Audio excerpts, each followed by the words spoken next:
Sounds like the National Party's just discovered email. One of the recent speakers in the National Party said that we didn't, in the Labour side, address the broader economy enough in the contributions we've made in this debate. He said that after-tax wages are up. Well, the truth is that median wages have gone down.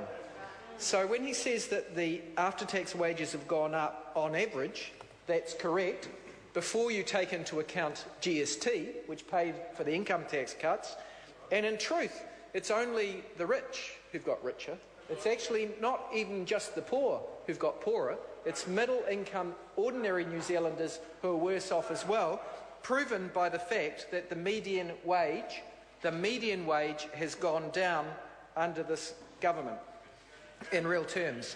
Mr. Speaker, in terms of growth, we had Paul Goldsmith say 2.4% this year, a current account deficit of close to 5%. So although the New Zealand economy has grown by 2.4%, it's actually grown at the time when New Zealand's current account deficit that's our deficit with the rest of the world, is a lot higher than 2.4%. It's very close to 5%. Mr. Speaker, we've got rampant house price inflation. We heard from Maggie Barry saying that there were 50,000 new jobs. That was at a time when we've had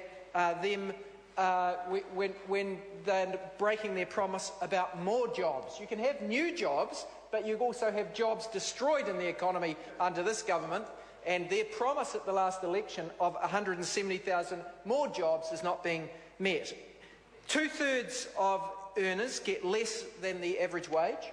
Mr. Speaker, this government is not delivering for ordinary New Zealanders. Nowhere is this more true than in respect of power prices, which continue to go up at more than twice the rate of inflation for 15 years. This year they've gone up at about 5 times the rate of inflation. Mr. Speaker, that's not going to be fixed except by a Labour-led government which would come in and say the pricing model's wrong. The government is privatising the value of the public water that is used to power 60% of New Zealand's electricity generation through hydro. And the value of that free public water is being extracted now increasingly for private shareholders, given the privatisation agenda of this government. The Labour government would reform the electricity market in a genuine way that would bring down electricity prices for the average consumer by $230 to $330 per annum, and for businesses by 5 to 7%. There is a cost to that, which would be diminution in the valuation of some of those old hydro stations, which are falsely high because they are extracting for private benefit the value of the public water resource. And the Labour Party says that is not good for the economy and it's not good for everyday New Zealanders.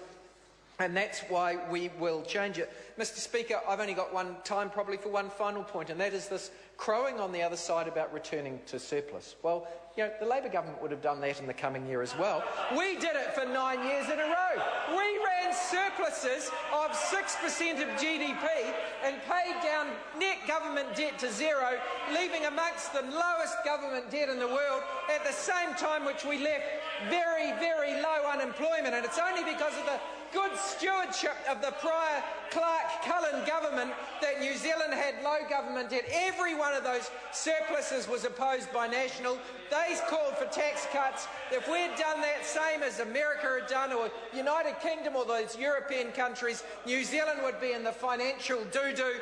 Because the last Labour government was fiscally irresponsible, as we always are and always would be, this government has managed to get back into surplus after 5 deficits in a row, following 9 surpluses under the Labour-led government. Mr. Speaker, that's the truth of that history. The last fiscally irresponsible government in this country was a national one under Muldoon, and no one really seriously believes we've had a fiscally irresponsible government since then. Growth rates under Labour averaged 3.7% since World War II, when stats were gathered, 2.9% under Labour. Mr. Speaker, we need to get this economy growing. We need to get cost of living under control through lower power prices. We need to deal with housing and of course, we need a balanced budget, which the Labor government would achieve also. Mr Speaker, this government is failing in all of the promises it makes. Mr Speaker. John Hayes. Thank you, Speaker. 9 years of fiscal responsibility.